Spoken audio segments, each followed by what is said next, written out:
Now, what do you do if your specific question has not specifically been answered in the research? The beautiful thing about this is you have 10,000 models of exactly this happening, right? Because every research paper that's ever been published in the social sciences where they actually conduct research, this is where they start, right? Everything before the methods section is them saying, well, we had this question and nobody else has asked it yet, and so we're going to ask it. Okay? And this is what we expect the answer is going to be, and that's what their hypothesis is. So for you, basically, that's where you stop. Okay, you're going to say, let's look at all the research that's out there. Let's try to infer from all the existing research what the answer to my question is. This is a process that I refer to as triangulation. Okay? Basically, you're trying to identify related questions that have been answered that allow you to infer an answer to your own question. Let me give you an example. I don't know of any, you know what anime is? Yeah, it's an animation style. Started in Japan. Apparently in Japan, it's kind of on the way out, but in America it's on its way. It's a big deal. Big eyes, that kind of stuff.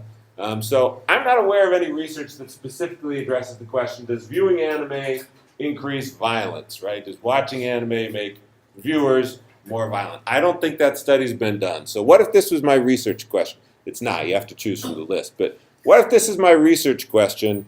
How do I go about answering that? Well, I try to find research that asks related questions that if I get the answers, then I can infer the most likely answer to my question. So what kinds of questions could I ask, or what kind of research should I look for in order to infer an answer about anime and violence?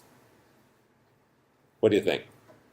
Possibly research on how cartoons influence people and violent tendencies. Yeah, so we know anime is a specific kind of cartoon, and so maybe we can find something on other kinds of cartoons or just cartoons in general. And so if it works for cartoons, then why wouldn't it work for anime, right? What else could I look up? Like studies on the types of actions in cartoons that cause violence and see if those actions are in anime.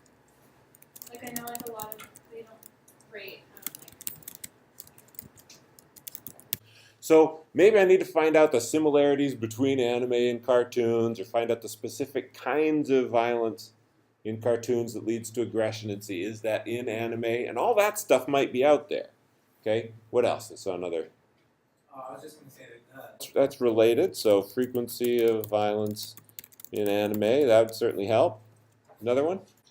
Well, a lot of research is done in the U.S., so maybe try finding like research of just like cartoons in general from Japan and see if there's anything about that.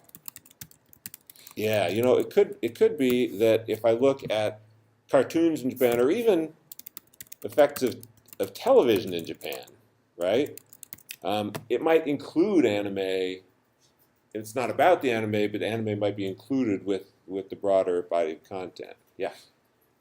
also violence effects in different age groups. I think the age demographic of anime is probably different. Okay. Violence effects on different ages. So you can see, though, as you look at this list, if you found a study with an answer for each of those, you can see how once you knew all of these answers, you could be pretty confident in your inference about the answer to the question about anime and violence, right?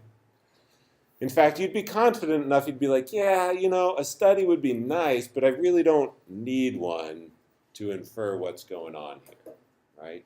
This is the process of triangulation. Instead of coming up with evidence of the answer, coming up with related evidence that's going to let you infer the answer.